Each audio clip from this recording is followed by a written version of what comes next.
Welcome to the weekly update, where I'll go over the action in the market for the week of January 13th through the 17th, and we'll see how things look for the week of January 21st through the 24th. The markets will be closed on Monday in observance of ML King Day, and there's also the presidential inauguration that will happening on that same day. They just happen to fall on the same day. Now, we're looking a little more positive on the daily charts. We've switched back over to positive when we use moving averages. The 20 period, 50 period, we were able to get back above those. We actually crossed back above the 20 period moving average first to turn the short term positive. And then in Friday's session, we opened above, stayed above, closed above the 50-day moving average. And so that's turned the intermediate term trend back to positive. The shorter term moving averages have been coming down and hitting the longer term moving averages. That's why they were crossed first on the way back up. So we are showing an improvement. There are some things to be concerned about. A week ago, I was trying to point out that the smart money indicators that we follow, and there are three charts, and I go over those in the daily videos. They were showing some real buying coming in that ended up playing out this week. One thing that's a little bit concerning is after Friday's session, with the pretty solid update that we had, we're seeing some weakness in those smart money indicators right now. Now, Friday was options expiration, and that's kind of its own crazy day. We saw above average volume, and so things will probably adjust back a little bit in the upcoming week. The market had been really freaking out about inflation because we've been getting stronger than expected economic reports. Well, this week with PPI, CPI, retail sales, they're still showing growth, and it's not that they were worse than expected, they were better than feared. And so taking the smart money coming in and doing some buying, that really led to some good advances on the daily side. Okay, before I get into the video, just a few points to go through here. I do a video every day, and you're more than welcome to check those out. They're available on YouTube and Rumble. Now, I do hold those back, and they're available right at the close for that particular day. Now, these videos are designed to be watched before the market opens, but they're available to the public after the market closes. I have a program that you're more than welcome to check out where you get immediate access to all the videos that I post, where even the weekly video, I hold that back. All the videos that I post are held back. They're eventually made public, but you get access to them if you're a member of the program. And there's more analysis and commentary that I do every day. Also, there's a PDF that I post below every video where you can download these slides, the charts that you see. Some folks find that to be a useful tool. Also, every day on the YouTube community tab, I update pivot points, and those are critical support and resistance levels. There are two charts. One where I update it every day, but those pivot points last for the whole month. And then there's another pivot point chart that's good only for that particular day. And I found them to be very reliable over the years. I do have a private Facebook group, not really active, not a lot of members. If you're in Facebook and you want to join this group, maybe you can change that. And then I've been getting a few bot comments and things. Those I delete them right away. I've been getting some social media expert comments. I delete those right away. But if you have a legitimate comment, either on YouTube or Rumble, you're more than welcome to share that. I also provide an email address if you want to contact me directly. And I do post both on YouTube and on Rumble. I kind of use that as a backup if one of the platforms is having some problems. So let's go back and just go through some bullet points for the week. We were up 2.91%, and a lot of that came in, well, a percent of that came in Friday's session. So we were already looking pretty good. The week started out a little more negative and then ended more positive. And we were above average with volume. Now, some of that can be attributed to options expiration. And we are positive in the short, intermediate, and long term on our daily charts now. We're not quite full-blown positive yet. We have some indicators that are improving, but they actually haven't switched over to positive. What was helping stocks this week is interest rates were going down. We had got close to 5%, just under 5% with the 30-year yield. We were getting really high with the 10-year yield. Well, those started coming down. The market liked that. The dollar started coming down. The stock market liked that. And that helped provide a catalyst for things to go up. That, in addition to these not as bad as feared economic reports that we had. And there's a general optimism now because of the inauguration that's coming up. And I'll go through another point that I have on that. And we did have some Fed speak this week that talked about the possibility of rate cuts in 2025. Now, it was not Chairperson Powell, but it was one of the voting members on the committee. And now we're going into earnings season. And so far, the banks have been coming out with pretty solid earnings, and that's also helping the market. We like the financial sector to do well when we're more positive on the market, and that's really been picking up there. So a lot of positive things. Where a week or so ago, there was a lot of pessimism and we were more negative. We're switching over, not quite there yet, but we're actually in the process of potentially turning more positive. And our trend, we're just barely above the red line where the green line is barely above the red line, but we're still in a weakening trend now because we're below 20. I will show you that chart. Okay, so we did have a pretty solid week for this week. And another thing, the inauguration that I talked about, that'll happen on Monday. And just like he did in his first 4 years, there's this real push for deregulation, which the markets tend to like, and lower taxes, which the markets also like that. Now, this is just, he says he's going to do this. He did it before. We'll see if he's going to go ahead and try to do it again. And then the market had been becoming so worried about inflation with these stronger than expected inflation reports. They thought, oh boy, maybe the Fed's going to come in and have to raise rates. Well, with the reports that came out this week, it helped quiet that down, at least for right now. There is a supposed ceasefire between Israel and Hamas. Now, there was one not too long ago, and I think it lasted like 20 minutes or something. So we'll just have to see how that goes. But this one is actually including some of the hostages that Hamas has actually being released, and that is seen as more positive.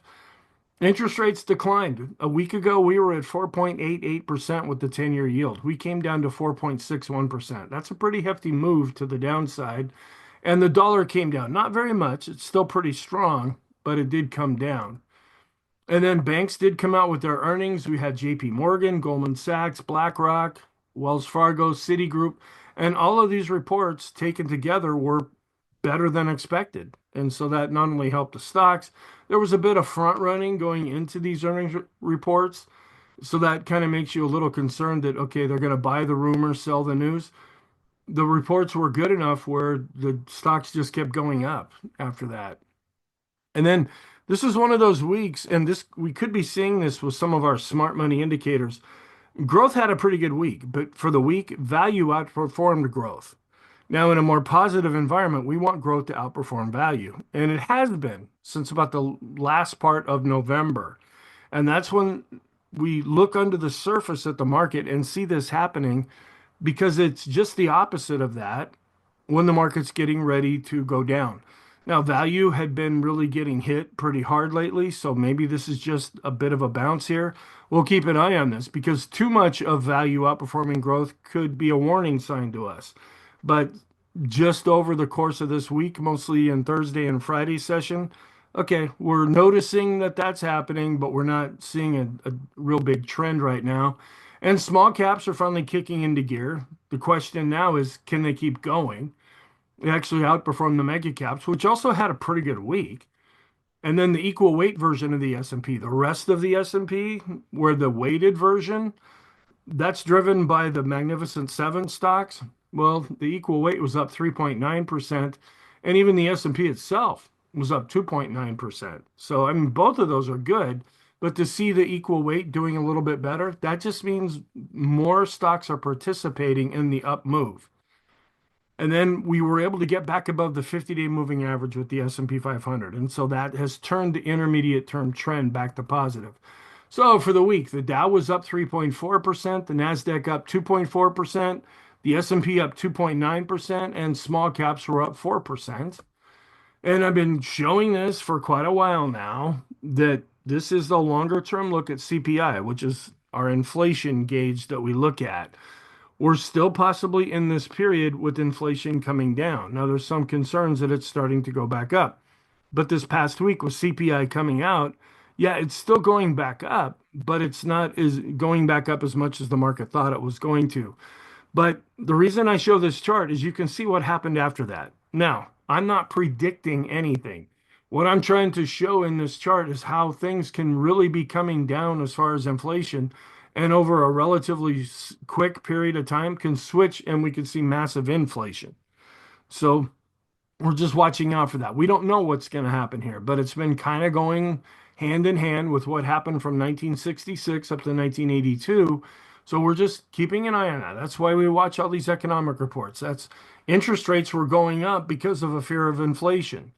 Well, now interest rates, at least for this week, started coming back down, and the inflation reports were more friendly. So maybe we're getting into a more stock friendly type of an environment.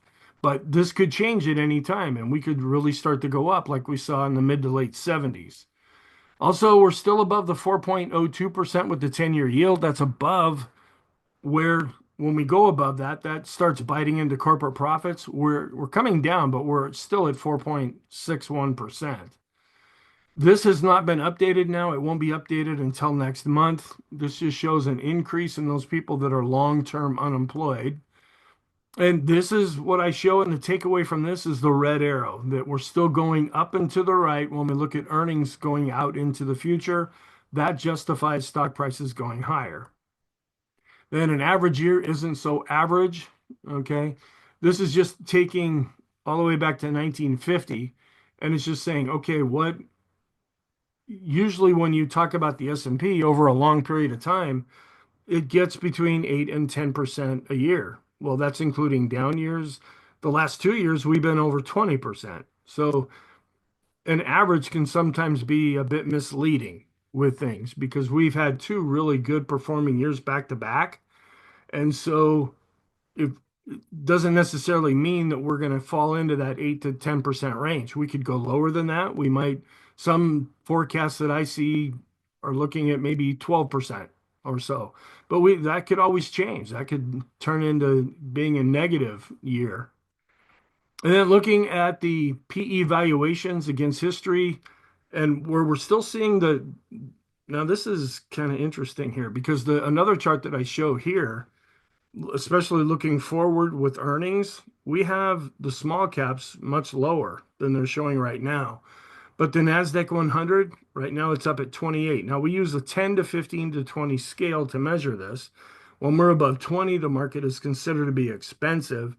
And we're at 28 right now. We're at 25 according to this with the Russell 2000. The S&P, this is about where we're at, around 22, 21-ish or so. And I go over this more in depth. I do a valuation section in the intermarket analysis video where the equal weight is at 17, so that's under that 20 level, but still above 15, which 15 is considered to be fairly valued. And we're at 16 with the mid caps, so that's more fairly valued as well. All right, then how much are in money market assets in the US here? It's 8.2 trillion. So, okay, interesting information. Not sure it's all that useful. Then the 10-year Treasury term premium, and that might be an unfamiliar term. It says the increasing term premium suggests investors require greater compensation for longer term bonds because they feel like, okay, bonds have really done bad over the last few years.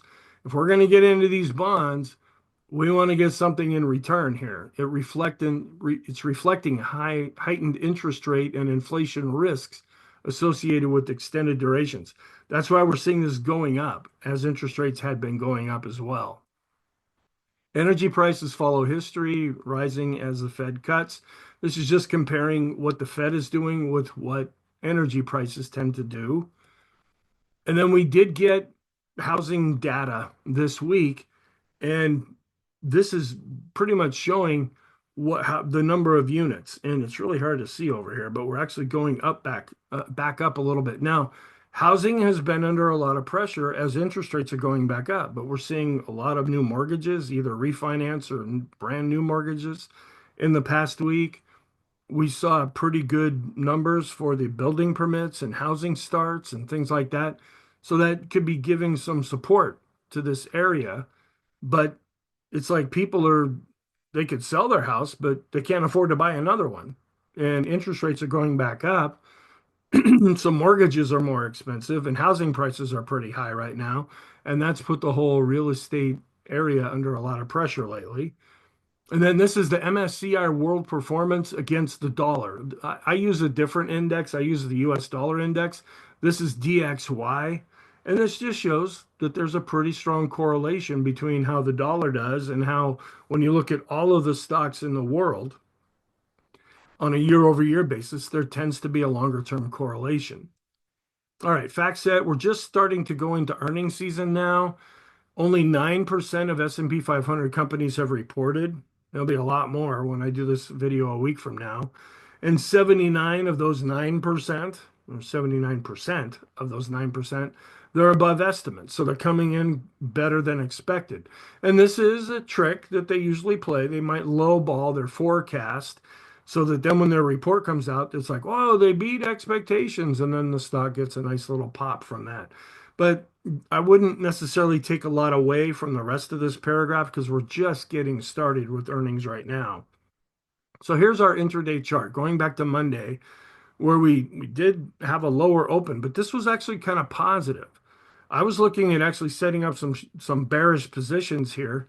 And even though we had a difficult day, we gapped lower and then spent the rest of the day chopping back. And this told me, okay, something positive is happening here. Because, yeah, we're negative, but look at the intraday action. And this is why I follow a 10-minute chart every day, because sometimes you can get some really good insight just by watching the flow. And each one of these bars is 10 minutes. And if it's green, we're up. If it's red, we're down. Then we gapped higher on Tuesday and then came back down, tried to go back up.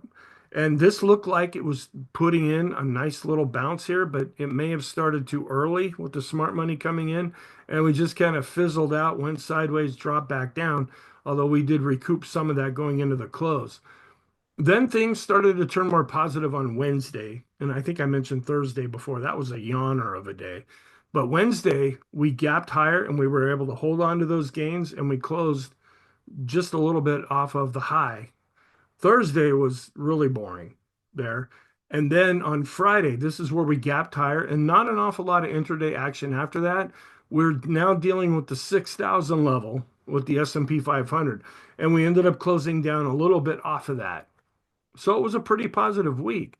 So all of the different indexes, and these are just the 5 trading days that we just finished, all of the indexes were up with the small caps doing the best. In the S&P, it was up too, but it did the worst out of the best with and all of them. The Dow was up, all the indexes that we follow. So year to date, everything is now switched back over to positive. We're going to be keeping an eye on that because if we finish out the month of January and January is positive, that can often be a good proxy for how the year is going to play out. But we still have a number of days to go until that happens. But the mid caps are actually looking the strongest so far year to date. Then looking at the sectors where we had an up week, and these are the areas you want to see: tech, discretionary, communication. These were 3 strong areas, and they had a good week this week. And then the financial sector was also strong, and that's another area that you want to see doing well. When we rate these according to their scooter score on a scale of 0 to 100, we have discretionary, financials, and utilities are all in the 90s still. And then pretty high, we have communication, industrials, and energies doing better. And then healthcare. And these are the areas that are taking a bit of a hit right now. Okay, then looking at the sectors just for the 5 trading days, where we saw utilities, financials, energies, materials, pretty much all the sectors were up except communications, staples. That's a defensive area, and that's going down.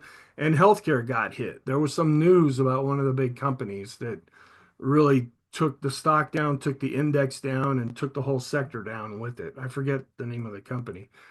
Year to date, we're seeing energy still doing quite well. Now, energy tends to do well in inflationary fear type environments. So we're going to watch this to see if it really continues. Where staples right now are the weakest sector so far in the beginning of the new year.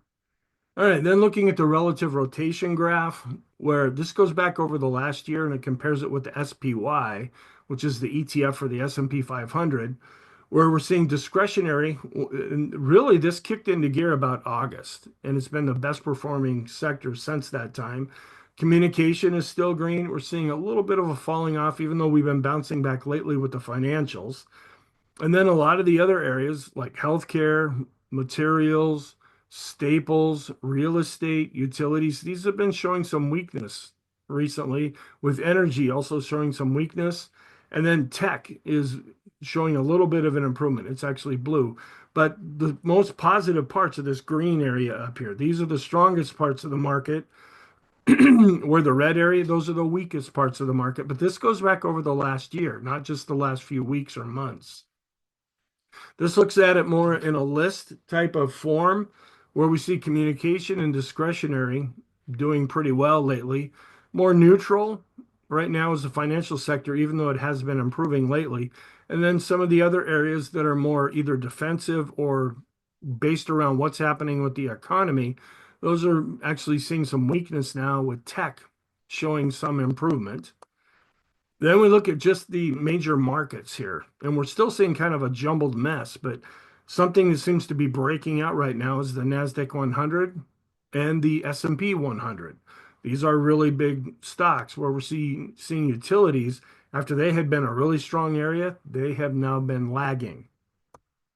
Here's another look here where we see the S&P 100 and Nasdaq 100 doing the best. And we're starting to look a little more positive with the S&P 500, the mid caps, small caps, the composite, which is the Dow, the transports, and the utilities together, and then just the transports by themselves, and then the utilities by themselves. They've been under some weakness lately. All right, sentiment. Now, this is about a week old now with the investors' intelligence. And we've been under some pressure, and the market hasn't really been going up the way a lot of folks thought it would. And so we're coming in with a pretty low score at 1.32 now. Now, if we drop down below 1, that's where we start to get extremely pessimistic. If we get above 3, that's when we're overly optimistic. Looking at the fear gauge that I follow every day, we're still getting a negative reading. Now they say fear here. I call this negative. We look to see if we're going to go down to this extreme fear or extreme negative area, but we have been improving. If you see the chart, we've been close to the mid 20s or so. It's when we drop below 25. That's when we get extreme. But over the last few sessions, we have seen an improvement. So this is actually looking a little more positive from a sentiment perspective.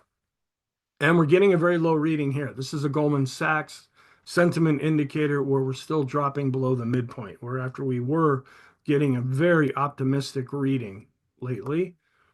The active asset managers ticked up a little bit with their bullishness, but they're still more neutral right now. And their score is coming in at 70.21, which is well off of the really high readings that we had been getting. We did come down with the VIX. We were starting to get a little concerned that we might go above 20 with the VIX. We got close, but we're actually coming down. Now, for the VIX to continue to go down, that would be more positive for stocks, since the VIX goes in the opposite direction of stock prices. So we're coming down with the line chart as well as the bar chart. This is still looking positive when we compare cash to the tech sector. When the black line is going down, that means tech is outperforming, and that's more positive for the market. The RIDEX bear bull ratio, when this really spikes up like it did here, that means folks are very bearish. And unfortunately, these folks tend to do exactly the wrong thing at exactly the wrong time. They tend to do the opposite of what they should have done. You can see here, we're getting a very high reading. Well, there's a 1-day lag with this. And this was as of Thursday, which was a real lackluster day. And everybody was lining up and getting into bearish funds. Well, we were up 1%. So now all the people that got into those bearish funds ended up losing money in Friday's session. The active asset, I always do that on this video. The American Association of Individual Investors actually are turning more negative now. This is the first time in quite a while that we've dropped below zero and stayed below zero, enough to where the 50-period moving average is starting to roll over. Now, these folks tend to follow what's already happened too. And if you're listening to this video, you're in this group. Now, this is also a club or an organization that you can join, but you're probably an individual investor if you're listening to this. And so that includes us as well. And we tend to follow what's already happened. Well, I try not to do that with the courses that I have and the program that I have. we look at so much information that actually helps to develop some foresight. We actually see things happening before they happen. Like this big run up on Friday was not really a surprise. And because we saw it starting to build up and turn more positive a week ago, it just took a few trading sessions for it to work out in price. But a lot of individual investors, if the market's up, they're happy. If the market's down, they're negative, and they tend to just go with whatever's happening there. All right, the Ulcer Index still below the moving average here on the weekly chart. We're coming down, but we're still above the moving average on the daily chart. We want to keep an eye on the spread between risky and not as risky bonds. And that's not really a concern right now. When this goes up, that means that any fear or spread between them is actually getting smaller. So this going up is seen as positive. And this is an inverted chart. I've also inverted the VIX here to match up with a price chart of the S&P. And we look at the VIX and then take a 3-month average of the VIX and do a ratio. This has been going up lately. That means the VIX shorter term is going up more than the 3-month average of the VIX. And that's part of the pressure that we've been seeing in the markets. We're still going down with our 253 period simple moving average of the equity put call ratio. That's positive. And there's roughly 253 days in a trading year. That's why you have the number that this comes up with. But this is positive with this going down. The latest reading of the national financial conditions, we're still looking okay since we're below the black line. The latest reading of GDP now has us coming in at about 3%, where the forecasts are at about 2.5% to the upside and about 1.75% to the downside. And this is still more positive, just the takeaway, because if we go into a recession, that means GDP is negative for 2 quarters. So the fact that these are positive and showing a little bit of strength is encouraging for right now. And there's a lot of charts that I watch and I update on my website in my program periodically videos about how are we looking. And right now you can look at charts and say, yeah, we're going to go into a recession. You can look at other charts and say, no, we're not. So, any somebody that comes up with some kind of a dogmatic conclusion, take that with a grain of salt because the evidence is split between the two right now. Okay, this was updated a week ago. The real-time SOM rule recession indicator. The fact that we're below the red line means that things are okay. And the U.S. recession probabilities were not up to the red line yet, so there's no concern there. But this was updated on January 2nd. This was updated way in December. This is a quarterly chart here, where we're not really seeing any problems here. And then we have this thing called inflation now casting, which is kind of a variation of GDP now. And this updates every day. And so there's not many days in here since we just started a new year. Well, we did get CPI out, but we're not seeing all that much of an adjustment right now. In fact, it came down just a little bit. It rates CPI inflation as well as PCE inflation. Okay, then Fed Watch. Almost a certainty now that when the Fed meets on January 29th, they're going to leave rates exactly where they're at right now. And the Fed has pretty much said that. So that's why we see the market locking into this right now. The blue line is how the market feels right now, then a day ago, a week ago, and a month ago. And we're pretty much getting more locked into this now. So then we start looking at the March 19th meeting. And it's starting to go up here with most people thinking that rates will be the same even after that meeting because the Fed has come out and said we are going to pause cutting rates for right now. And this is getting a little bit more locked in now as we see the historical changes. The Fed balance sheet still continues to go down, and I make this every week, even though the number goes up. Only a government chart can do that. And we look at the year over year change here, where we are going up a little bit on a year over year basis still, even though the number is minus. Interesting. The overnight reverse repurchase agreements, we were starting to spike back up, but maybe that was some erroneous data because that seemed to go away. It wasn't here for all that long, and then it came right back down. Now, I found another chart here. This was on X or Twitter. The reverse repo less than 150 billion. When this is going down, that tends to add more liquidity to the market, which can be more positive. And what they're saying here is once this is drained, if we get all the way to a really low reading, liquidity could start getting tight, and that could put some pressure on the markets. All right, so looking at our charts here, we did see an improvement with the advanced decline line based on price and volume, and we're seeing an improvement on the daily charts.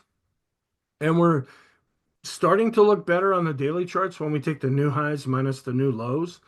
The green is going up, and we're not really seeing much in the way of red. We were getting a little concerned on the daily charts. We were seeing a lot more red than green, just like the TV show, eh?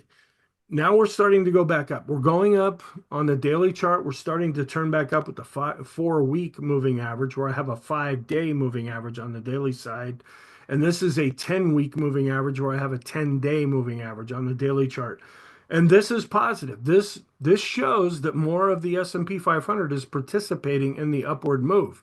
And so this is suggesting that the internals inside of the S&P are showing an improvement. All right, and we're still above zero and going up with our advanced decline ratio. One is 19 weeks, the other one is 39 weeks. And then our trend, this is where we're getting a little bit of a mixed picture here, where we were going down. We actually saw the red line cross above the green line and we turned negative. And then a week ago, we had a down week and the green line came back above the red line. Okay. All right. Well, the green line is still on top, but it's coming down, but the red line's coming down too. So this could suggest a possible change in trend. Now we could switch back to being more in an uptrend, but we could also possibly switch to a downtrend as well. But we're not trending right now on the weekly chart. Since this blue line here, it's right at 20. We're below that and we're below the moving average. That means we're not trending, and even what little trend is there is getting weaker. And you can see here, and I've been pointing this out on a daily chart, and I've been showing it in the daily videos. We're a little bit concerned about what we see here. When we went up and set that high back in December, and then we came down and we set a low, and then we came up and set a lower high. We came down and we set a lower low. And at this point, we have not really set a higher high after setting a lower low. This is kind of a dangerous looking chart pattern right here. And it's a little bit more pronounced on the daily chart. Now, we improved on Friday and we actually closed a little bit above a trend line that I have going down right here. But we need to see if there's going to be more follow through because we haven't really exceeded these previous highs yet. That's what's going to really knock this out and turn it back more positive. In the meantime, this series of lower highs and lower lows makes the market more vulnerable. But at the same time, to see this weekly bar and then we close pretty much at the high, that is encouraging. The Erin indicator, we look at the green line, that's buyers, and that's actually going down, and sellers is going down. So the difference between the two is the oscillator on the bottom. We're flat, but we're still above zero. So this is still positive. Mass index is not generating a signal right now. We are possibly getting ready to see a signal on the daily chart. And there are 3 criteria that need to be met for the mass index to generate a signal. First, you go above the red dashed line, then you go above the blue line. That's 1 and 2. And then you come back down over the red dashed line again. Whatever the market is doing at that time, the mass index is thinking there will be a reversal. Well, we're still going to have to wait to see this all played out before we try to figure out what that chart is telling us. All right, so here is a daily chart where one very encouraging thing is we were able to get back above the 50-day moving average, and we've been pretty much above average this past week with volume. This is a longer-term chart. I've been showing this in the daily videos too, where we came up to this long-term trend channel, and we hit that, and that's when we hit the high in December, and then we've been coming back down. We're still not back up to that point yet. But we're still looking pretty positive here. We take a 50-week moving average of the S&P. Even though we pulled down, we're going back up. But the red line's still going up and price is above the red line. And we're still looking pretty good here, even though this chart pattern is a little bit concerning. And we're also seeing that on the daily side. But we're above the pivot point right now. And when we're above the pivot point, that's more of a positive bias. If we drop below the pivot point, that's a negative bias. We're holding up okay right now on this chart. And when we look at our moving average crossovers here, we were able to get back above the blue line, which is a 13-week moving average. And that kind of equates in a very loose way. I kind of to a 50-day moving average. So this is encouraging, and the longer term trend is still positive. And here's one of the smart money indicators. Now, this is looking good on the weekly chart. We're back down a little bit above the moving average on the daily chart, but longer term, this is still looking pretty positive. This is a smart money indicator. We're looking quite good here with the McClellan oscillator. It's shot up above zero, and we're actually seeing an extreme positive reading, which could also suggest good solid momentum. And then the summation index is still below zero, but it's going back up, both based on price and volume. So these are still negative, but they are improving. They're negative because they're below zero. And the bullish percent index, this has turned positive now over on the daily chart, and it's also looking much better here on the weekly chart. It would be even more positive if we get above 50. And the Swenlin trading oscillator, we're positive on the daily side. We're positive here based on price and volume on the weekly chart. Momentum is trying to switch over positive on the daily side. We're still looking more negative here with the PMO going down. We came up, but we're still below zero based on price and volume, where we've already crossed over positive based on price and volume on the daily chart. And we're seeing that same reading here with the PMOs. Now, the PMO was developed by Carl Swenlin. And then what he did is he took the PMO and then applies it to all of the stocks inside of the S&P 500. And that creates all these studies. And one of the studies is the percent of PMOs that are rising inside of the S&P. That's getting to an extreme reading. That's showing some strength. Also, the buy signals. This is going up, and that's positive, and we're starting to turn back up with the PMOs that are above zero. So internally, inside of the S&P, we continue to see improvements as of right now. Then the percent B indicator, we haven't closed above or below the upper or lower Bollinger Band, so this isn't really telling us all that much. We did cross back above the midpoint, and so that's turning things slightly positive there. We're still going down with our short-term oscillators. I have two of those, then three intermediate-term oscillators, and we're still going down with our long-term oscillators, where we're trying to switch over positive with momentum on the daily charts. The force index had been negative. Now it's starting to go back and look positive. And we're going up here with the Chaikin oscillator. This is our second smart money indicator. And it's actually going down on the daily chart after Friday. It's still going up after this week. It would be more positive if this continues to go up and actually crosses above this really hard to see moving average that I have here. And this is also another, I have three smart money indicator charts. This is also one of them where we're still positive here, but the red line's coming down. And we're actually seeing some weakness right now on the daily chart, where a week ago we were seeing some strength. So we want to keep an eye on this. And we're still positive and above 50 with the money flow. And then we had a good week. So the 1 week rate of change is positive. And after coming back down to this red line, we're starting to bounce back up with our 50-week rate of change. And after being extreme negative, the Stochc RSI is now starting to bounce back up. And our long-term oscillator, the special K, is still above the red line, which is a moving average. And here, the Stochc RSI, did I already show that? Yeah, okay, so in case you missed it, here it is again, showing an improvement there. The ultimate oscillator is still above 50 and going up. That's positive. The RSI, now we dropped below 50 on the daily charts. I have two RSIs that I follow. A short term based on 9 days and another one based on 14 days. This one is based on 14 weeks. And so this never did go negative, and it's showing some improvement. And then Williams percent R, we're back above the midpoint and going up, but we're not extreme right now. This is showing some strength currently. And we're still positive with the vortex. Now we're negative on the daily chart. The red line is above the green line, but here we're seeing the green line above the red line, but the green line's coming down and the red line's going up. The copy curve, we're switching over and we're now positive on the daily side. We're still negative here on the weekly side. And we were able to get back above this 10-week moving average. We lost that a week ago, and that was like, oh boy, this could be kind of bad. Well, the fact that we were able to get back above this, and this does equate to a 50-day moving average, and so that is looking more positive, that we recaptured that support.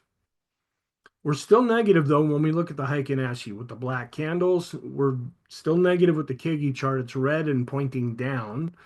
We're positive with the Renko chart, and we continue to be positive with the three-line break. So we're getting a bit of a mixed picture there. The ease of movement is coming down, but we're still above zero. And we saw some new O's drawn in on the weekly chart here, and that's negative. A triple bottom breakdown. Okay, where you see these X's and O's at the very top here, the point and figure chart is going, uh-oh, we're coming up to this point and not doing any better than that. We come up here and then pull back. Come up here, pull back. Come up here, pull back. The daily chart is looking a little more positive where we had another X drawn in on Friday, but we're right back to this level. And this is at 6,000. So it's going to be, now we've been above 6,000 before, but we need to get back above 6,000 for these charts to turn even more positive. And we're still kind of leveling off after declining with our long-term momentum, going back up with the intermediate term and turning positive with the long-term momentum, short-term, excuse me. The bottom here is a short-term momentum indicator. And we've gone from negative to positive with the Elder's Impulse system, but we still don't like this lower highs, lower lows thing that's going on here. We're still negative with the parabolic SAR. Now, after Friday, the parabolic SAR switched back to negative on the daily chart. Excuse me, switch back to positive on the daily chart, where we're negative here. We're positive in the short term with all the different stock indexes. We're still negative in the intermediate term with the small caps. And bonds are still negative across all time frames based on price. Commodities are going up in the short and intermediate term. The dollar's still in an uptrend and stocks are in an uptrend. No change here. And I don't know if anything's changed or not. I don't really follow the trend model. I do use the PMO. We're still negative, more in the intermediate term, but it still has us as being positive. But this hasn't been, I mean, this got triggered in early November. And it's just somebody has to come in and update this chart, and there's been no update. So just looking at the S&P, we're still kind of seeing these series of lower highs and lower lows. We did have a nice week with the mid caps and the small caps, but can we see follow through? We've seen these fake outs before, especially with the small caps, where they go up, suck a lot of people in, and then spend the next couple of weeks giving all those gains back. The Dow was able to get just about back up to its 13-week moving average. It's slightly below its 50-day moving average on the daily chart. And the NASDAQ this has been an area that held up better. We did drop down below the 13-week moving average, but we were able to get back above that. We're also seeing a little bit of a pattern here of lower highs and lower lows here on the NASDAQ side. Also, kind of seeing that here with the NASDAQ 100, even though it was able to recapture its 13-week. So what we need to see with these indexes is price to continue to go up, take out some of these previous highs, and break this chain of lower highs and lower lows. Mid caps were able to get back above their 13-week moving average, and small caps are still a little bit under their 13-week moving average. The NYSE back up to its 13-week moving average. And this is a daily chart. This was causing some concern. We fell under the 50-day moving average with the Wilshire. We were able to get that back in Friday's session. All stocks coming back up and starting to cross above their 13-week moving average. That's US and world stocks together. The FANG index, which are the big mega cap stocks, this held up better.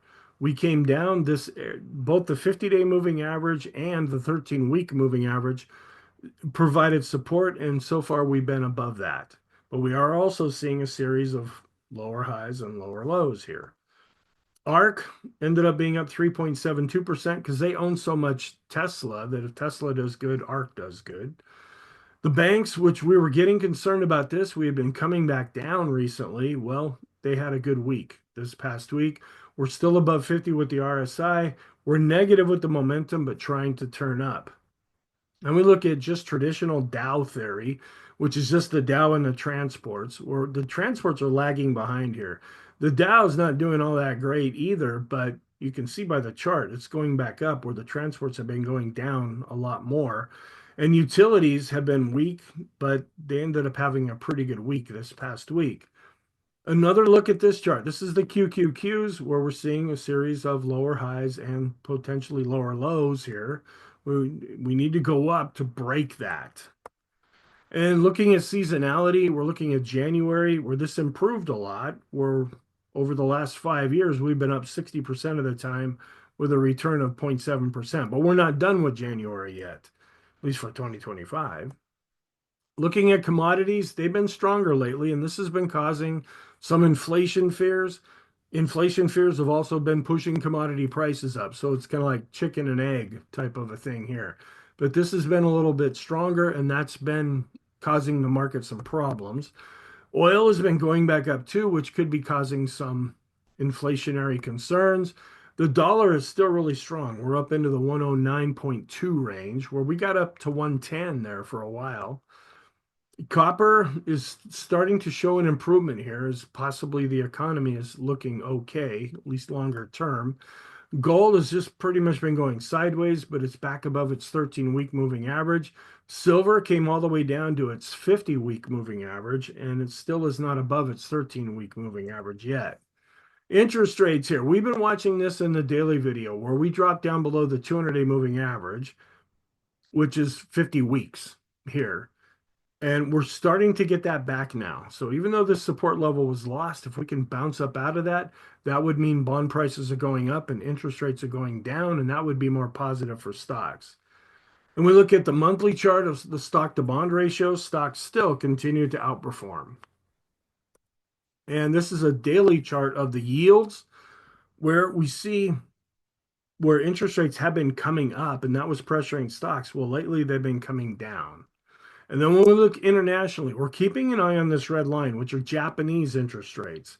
If this really starts to go up, that was the catalyst for the problem that we saw last summer when everything kind of blew apart in Japan, and then that kind of fed into the whole world. And for a couple of days there, everybody thought it was the end of the world, and then we quickly got back under control.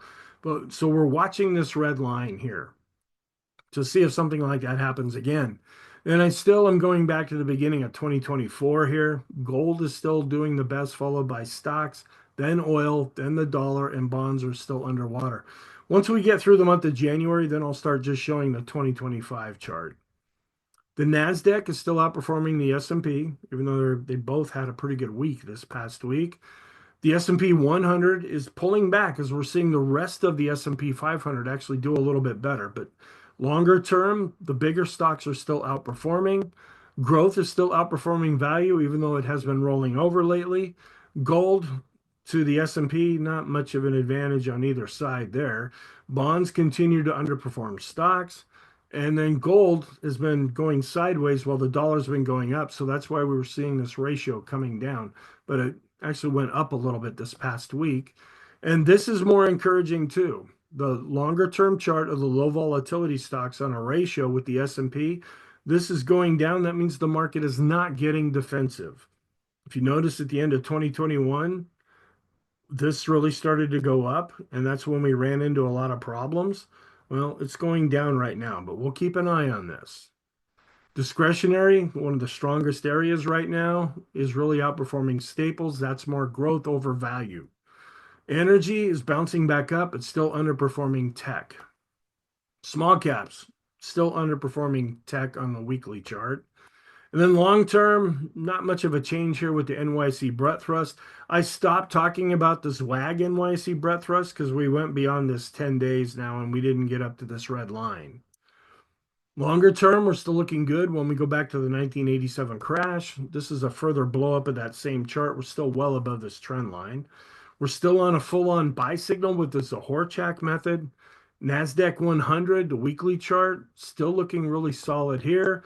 The ratio is above this red line. That's positive. The Qs to small caps still above this blue line. That's positive. And we're still coming down. This takes a longer time for this to switch over and look positive. We're still above zero, but we've been declining with the 50-period exponential moving average of the new highs and new lows for the S&P. We want to see this turn up. That means the internals are starting to improve. And we look at that same thing for the NYSE. It also has been declining, still above zero. If this chart and the previous chart can start to go up, that would mean that there's more strength coming into the market. Still keeping an eye on the 3-month yield. But for right now, we're also watching the financial sector. We're watching some bank ETFs, some bank indexes. So we're not really seeing any concern like we were seeing right before we went into the great financial crisis. Still going up at the cumulative new highs, new lows for the NASDAQ. That's longer term positive. Then seasonality, where we're up 58% of the time in January with an average return of 1.1%. November through April, that tends to be the best performing time of the year where we're up 7.1%, 77% of the time. Then we look at November to January where that tends to be a positive time for stocks. We're out of the first half of January. Now we're going into the second half of January. Well, the first half didn't do all that well. We're just seeing some strength lately now. So maybe the second half will end up doing a little bit better. And then looking at the whole quarter, where usually when it's a new presidential cycle, that tends to not perform all that well. So thank you. I hope you found this really helpful. Please feel free to check out the other videos that I post. Have a great weekend, and I will talk to you in the next video.